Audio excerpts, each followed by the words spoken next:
Yo, Feggy. Bayabuza, utheni ngithanda ubumnandi. Ndikhule ngenayo notata, ndikhule ngenayo nomama. Yo, I go by the name Sivenathi, coming from East London, currently living in Cape Town, Kells River. We are here as KAAPcast Initiative. We are doing this for us and for people who are coming from where we're coming from. Here we are. Here's my mate. For the culture, by the culture. I'm Sonwabile Luthango, representing KAAPcast. Creatives are all pushing. I hail from the land of Worcester, Robertson, Ashton, Montako. Everything from the Karoo. I represent my people. On our first interview, we have Eben Supply. How are you feeling, sir? I'm good, thanks, man. I'm not Eben Supply. The brand is Eben Supply. Can you tell us more about that? I'm Ebraheem, founder, co-founder of Eben Studios, Eben Supply, and Eben Photography. I think it's called the creative space. So it's. I think when you guys approached me, it's obviously about creatives, what we do, how we go about things, and obviously, as you can see, we're in studio. So the studio is basically where we manufacture the clothing for Eben Supply, and everything happens in here. But obviously, it never just happened overnight. It was a process. Yeah. Obviously, from where I come, from Mitchell's Plain, humble beginnings. They always say that you need a startup or you need something to get cracking. Yeah, but for me, it was all about drive, all about the willingness to be somewhere one day. Yeah. And obviously, it came through photography.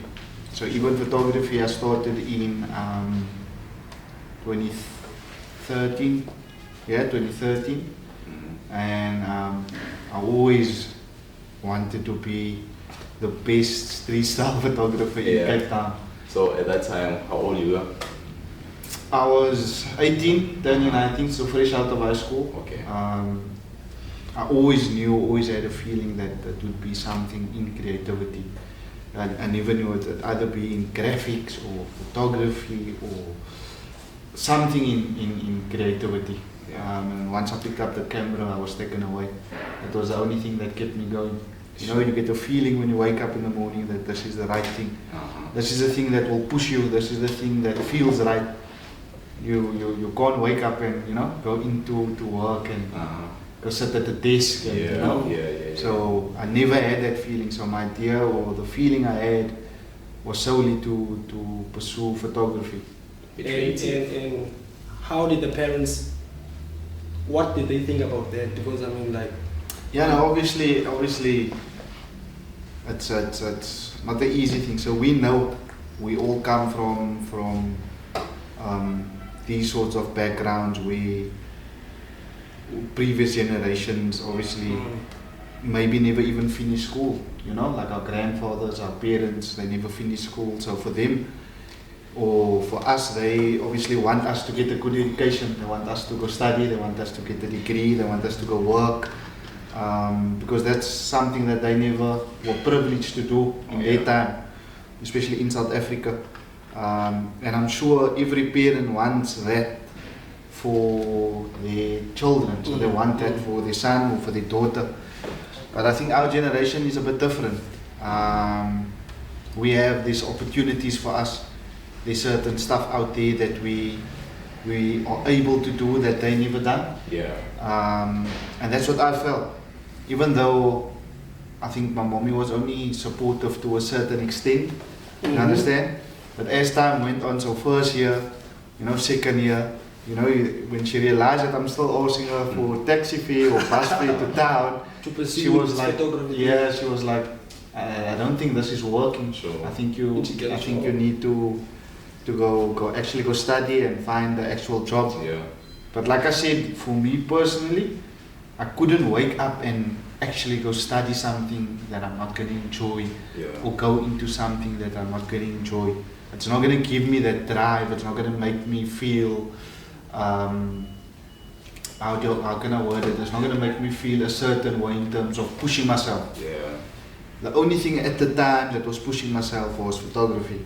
I knew that if I need to just stick out, something would happen. I promise you, like some days would go by and I would be like, nah, let's just give, this is not working. And I was probably close to giving up before I got the breakthrough. You understand what I'm saying? When did the breakthrough happen? So after 3 years, after 3 years of full hustling, bro. So you can only imagine the mental part of that. So like you're going every day from Mitchell's Plain to town, bro. Yeah, bro. Like every day you're going from Mitchell's Plain to town, taxi, bus. You're just shooting people. Hustling, yeah, like asking, going into stores, going here on the streets of town, into the store, asking that one. You understand? And at the time, Instagram was just starting. You get what I'm saying? So it's not as easy or accessible as what it is now. Yeah. It's a proper hustle in terms of, I'm not saying that now it's not a proper hustle. No, you still have to put in. Yeah. But you access your availability to see what's happening. It's much easier. It's much more easier to reach out to someone than what it was back then. So for me, I never knew the industry firstly. I never knew who the other photographers was firstly. I never knew the brands, I never knew nothing. My whole vision was just, I used to, on our way to town, I used to see these massive billboards, bus stops, and covers. And I was always thinking like, one day I want to achieve at least one of these. So that was something that kept me going. Kept me going for that whole 3 years. But imagine the psychological part of that 3 years. You maybe get one shoot a month or one shoot every second month that you get paid for. So now you keep that money, all that money you're using is basically to travel to town, to seek more opportunities, to meet more people, to engage with more people. Do you understand what I'm saying? Yeah. So that's the crazy part. And speaking on that, you never knew people that were doing photography at the time. I think the purpose of the podcast is also to shine light on the creatives that are doing it now, so that the future generation can reference us that we are actually doing it. Yeah, 100%. And for me personally, now because of me not getting probably the access at the beginning to other creatives, and obviously when you guys approached me, for me it's something that can go bigger than what it seems at the moment. You understand what I'm saying? Because I've been in this years ago when I started something. You understand what I'm saying? And I never had a supportive system like you guys. You get what I'm saying? You guys are all here supporting one another in this journey. Yeah. Do you understand? You have a certain following base. He has a certain following base. He has a certain. It's one collective, and all other people watching it. It gets shared to more. Gets shared to them. So for me personally, I was one person. You understand? So it's just me against SA. Okay, now. You understand? So that was, I think that was a tough part. And I think that also made me who I am today. You only realize it only maybe after years that I went through that by myself, and the challenges that I dealt with was with myself. So speaking to myself, reflecting with myself. So today I don't need anyone to rely on to do something. Do you understand what I'm saying? But that was my journey. Push yourself. Yes, that was my journey. Everyone's journey is different, and you also have to understand that everyone's journey and everyone's path is different. You need to understand, you can't look at the next person and you can envy him and you can be like, I want to be like that one day. You understand what I'm saying? But you must remember that your path won't be the same. You understand? You might even find success quicker than what I did, or quicker than what the next person did, or you might even take it longer. But giving up is not the easy part is giving up. The keep going part is the difficult part. Because imagine in that 3-year period of me at the beginning, imagine I gave up. In the second year, I gave up.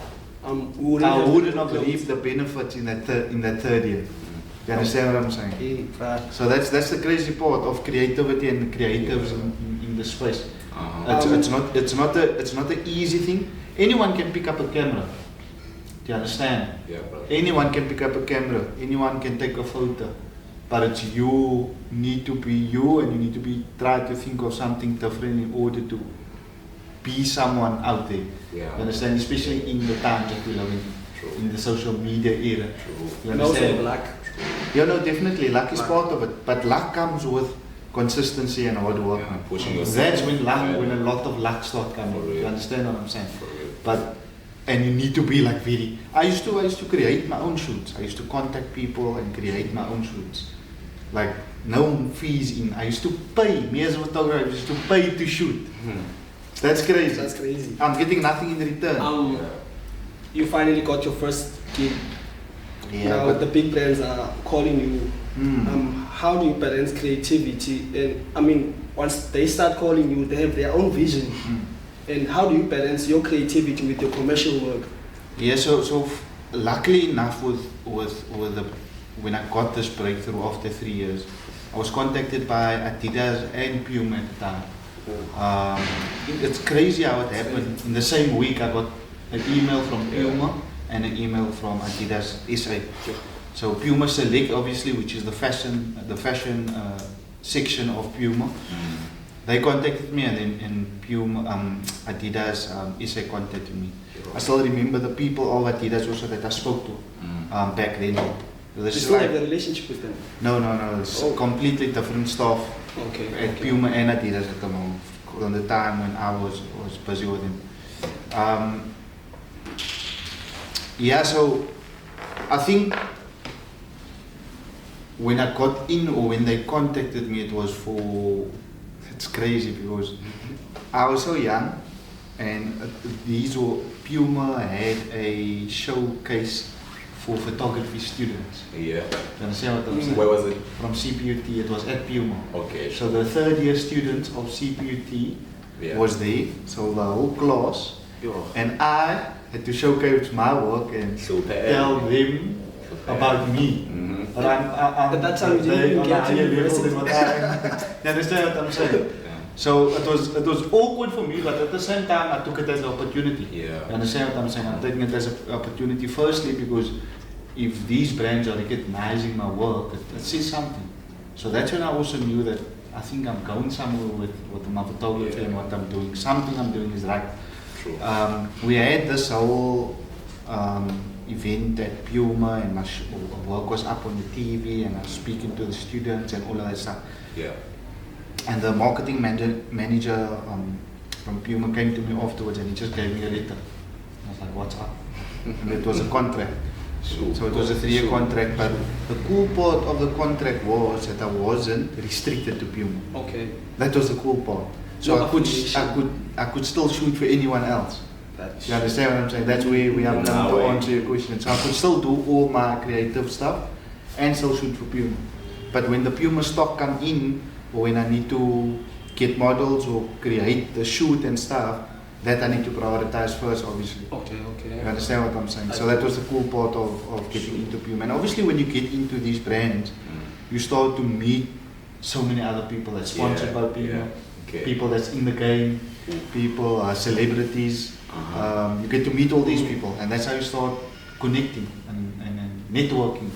And then from there, obviously, you just start shooting all different types of people, and it grows and it grows and it grows.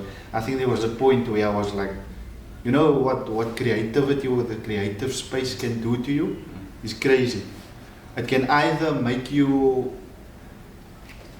think you're on a level, and I say what I'm saying, like put you on a pedestal, and you disregard where you come from and the challenges you've been through and the people that was with you all the way. Like all these people are around you, like you so think so that 100%. So that's the scary part of being there, and I've been in there. I've been in that space where you feel or you think that you're on a level, but you're not actually. You're not there yet. Because just like this, you can lose everything. You understand what I'm saying? If you're not humble. 100%. You need to constantly remind yourself to be humble, because all of that.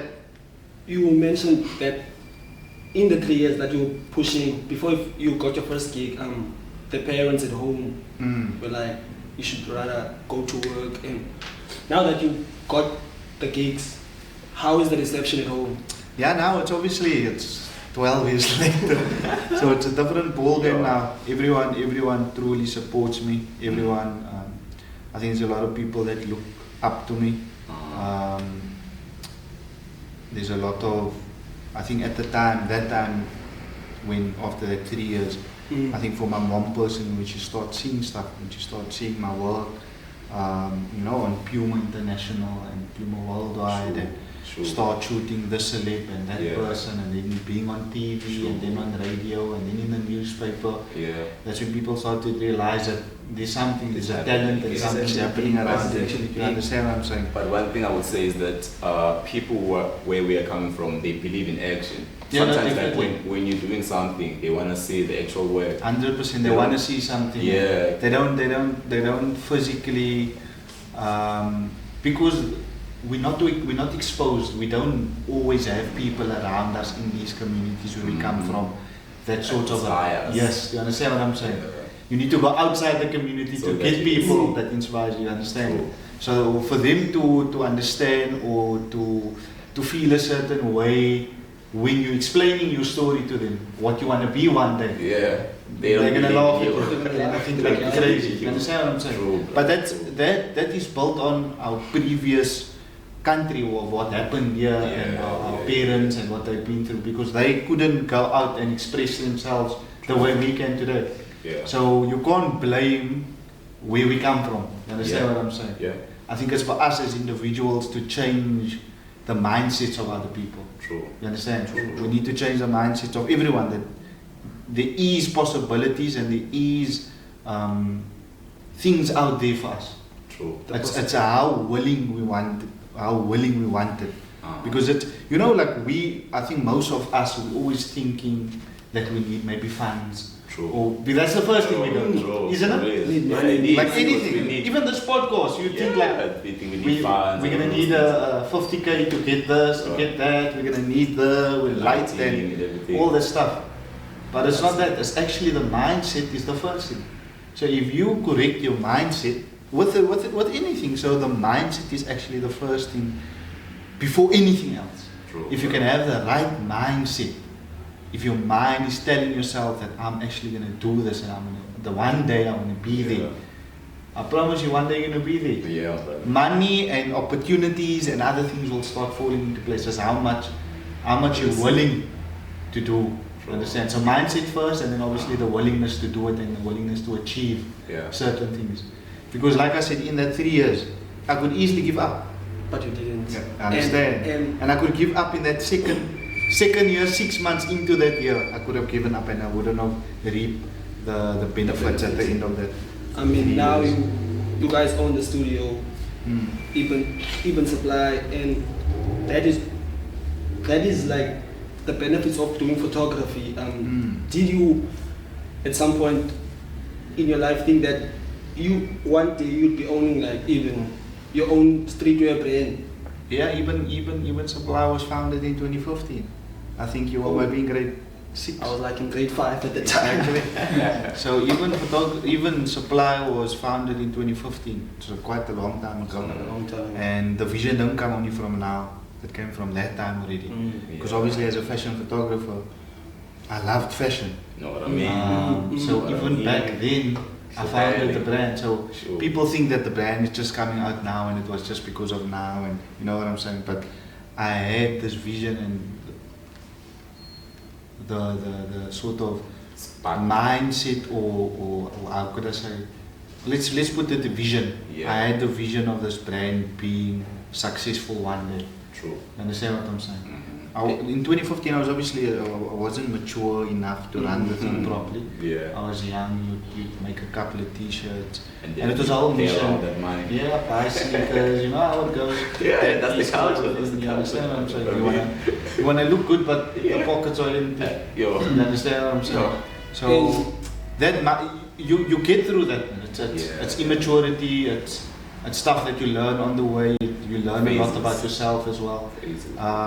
So Eben Supply don't only come from now. You never knew this, but if you go down, if you go on the page, Eben Supply, go all the way down to see the first date of the first post. It's been a long time coming. It's been a long. So we stopped actually. So we stopped in 2016 or 2017, and then we relaunched now again after COVID in 2022. Okay. It was always a plan to bring it back. It was always a plan, but I could never do it by myself. Because when we did it back then, it was tough. It's not easy. Like, and obviously you my vision was I'm not just gonna buy a blank T-shirt and print it. We have to manufacture. We have to manufacture it. We have to make it Have to. according to how we want it. Yes. You understand? We need to be on international standards. We need to meet certain requirements. And it's not, you can't obviously just do it like that. It's not Yes. easy for everyone. Yeah. That's why I'm saying everyone's path is different. You understand what I'm different. saying? So I was lucky enough to obviously done it before, years ago. So I know exactly, or I knew exactly what it will take. And obviously being mature and been through a lot of years in the industry, it was much more easier The execution was much easier. to relaunch the brand. In mind, knowing exactly what steps we need to take. But like I said, still we're learning every day. Yes. It's like we have a retail space. It's the first time we have a retail space, so we're constantly learning. We're constantly growing. We constantly want to better ourselves. Yeah. In You can terms just of speak everything. and say that things are going to happen this and this and this way. No, 100%. action. 100%. Yeah. In the fashion industry, there are concerns about exploitation and unfair labor practices. In how do you, as a brand, address that? Yeah, so that is very important to us, especially in the studios department where we manufacture and stuff. Because as you know, like exploitation, all of that stuff, and just the treating of people working and under your roof, and all of that stuff. So for us, it's important for all our employees and everyone that works for the company to treat them as a human being first. Yes. You understand what I'm saying? That's very important, because the most important thing is if your employees are happy, everything is going to be good. You understand? You look at the clothing in front, it's going to be good. The space is going to be good. It's always going to be good vibes. So for us, that was the most important thing. Employees, if they're happy, you work a certain time, you get paid a certain time, you get what you need to get. We don't treat you a certain way. We're a family. We're a very close bond, not family here. It's a family. And everyone enjoys ourselves. So that is important for us. So each worker is respected as a worker, and each one gets what they need to get as a worker. And we also try to create opportunities as well, for other younger people in SA, in South Africa.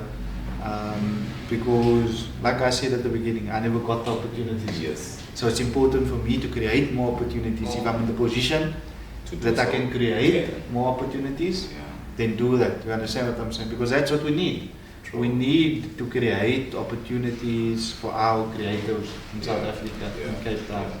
That's important for us. What I love about Eben is that you guys never left Cape Town. You are building Eben Supply in Cape Town, bettering our local communities.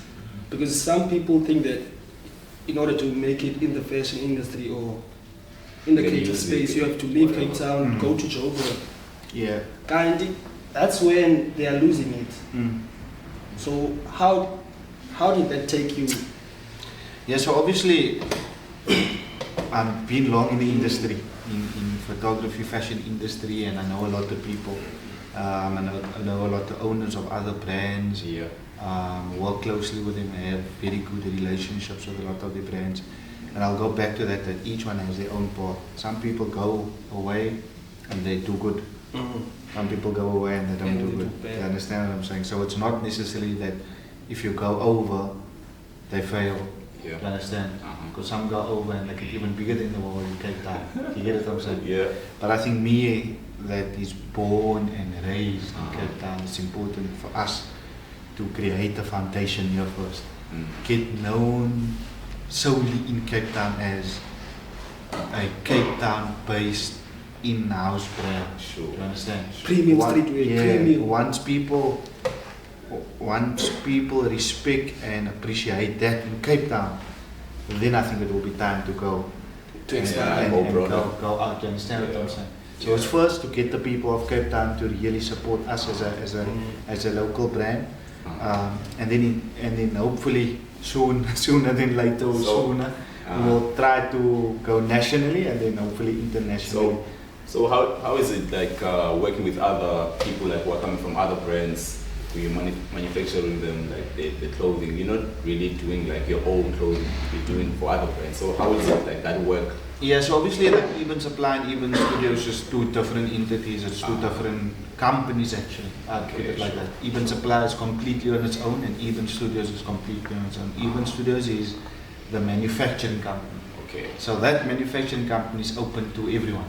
Okay, sure. Everyone that wants to start a brand, big brands, small brands, people like you, people like him, anyone. So Eben Studios is basically for the people of SA, people like Cape Town. You know, to help the industry. So help people that want to create something.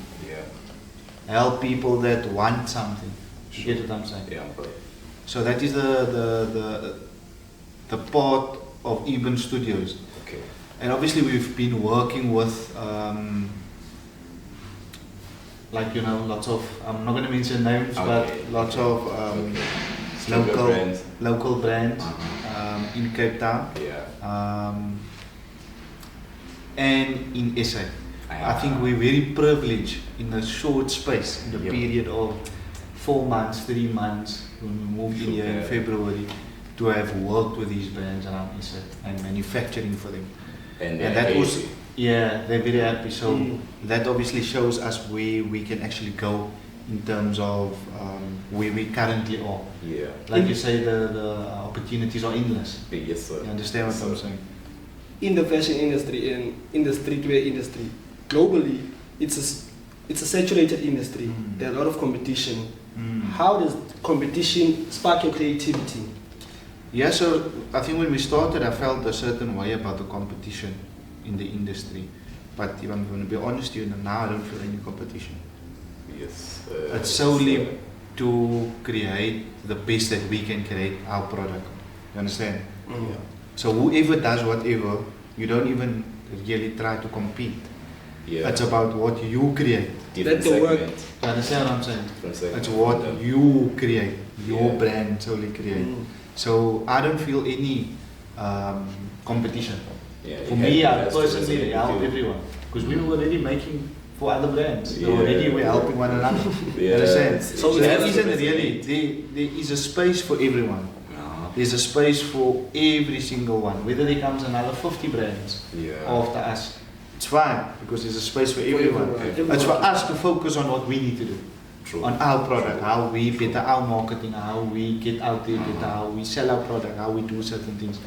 That is very important for us. So what's the vision like for years to come for the brand and everything that you're doing? Yeah, I just explained to one of your partners that we basically go from day to day.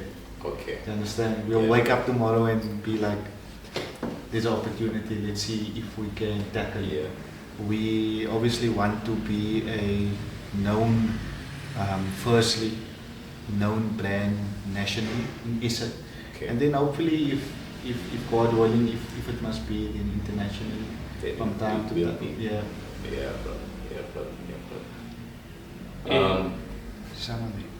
Do you have something to say, bro? I think Eddie had something to say. Earlier on, 2 questions. Earlier on you mentioned you stopped in 2017 and then you relaunched in 2022. Yeah. In that period of time, what were you doing? And also the name Eben, how did you come up with it? So, first question, I was mainly focusing on photography.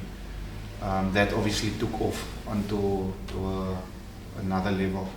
A level that I never ever expected it to take off to. Obviously, like I said, coming from where I come from, humble beginnings, I realized that I'm not able to run the brand and shoot at the same time. I needed to choose one of the two, and obviously I chose photography because the opportunities that I was getting and receiving was crazy.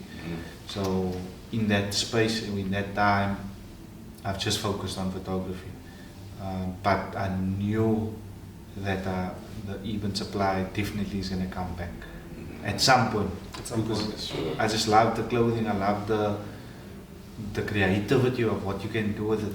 It's the same like photography, it's creating something from nothing. Same with clothing. You're actually creating it from nothing. And It's not for everyone. You Yes, understand what I'm yes, saying? sir. That is Yes, also sir. the other thing. You need Yes, to sir. you need to understand. You need to Yes, be sir. real with yourself. Yeah, bro. You can't You can go can't to this be path foolish. and think that 100%. I'm gonna tackle this Yeah, thing and then be Mhm. done with it. No. You need to Doesn't be work like honest. You need to be honest with yourself. And then obviously even just comes from high school. They just started calling me. It's a nickname from high school. And then when I started perfectly. So now it's everything, even Yeah. photography, even Sure. studios, even supply. Yeah, hopefully even to the world soon. Yeah, even to the world, my brother, even to the world. We So, get the support, bro. What are and we like get the future move. plans for Eben? Are there any collaborations? with Yeah. other brands? We got a few collabs coming up, hopefully. We haven't been consistent as we would like to be. But we'll try to be consistent as of from this drop now. So we'll try to have new stuff all the time. Try to keep pushing. Try to be relevant. Try to do collabs, and yeah, we do this. There might be some good collabs coming up. I see in that. closing. In What closing, you say? last question. I see that you've worked with bigger brands, and how did the Wade Panel collaboration come about? Yeah, so me and Wayne is actually good friends. That's the crazy part. So we've been friends since he moved to Cape Town from PE. And ever since then I think it was in 2015. I gave him some of my first T-shirts, that our first drop that we had in 2015, even supply. I always told him that we need to collab sometime. It's crazy, it only happened after like 8 years. Godspeed. Yeah, Godspeed, God's time. God's timing is the best timing. Okay. Thank you, my brother. Cool, In my man. closing, what I would say is that even to the world, also we're gonna run that thing. We're gonna run that thing to the world, man. Gonna make sure that everything is gonna be now in years to come, even today, tomorrow, whatever. We're killing it. Thank you, my brother. Thank you. Cheers, bro. Thank you. Cheers.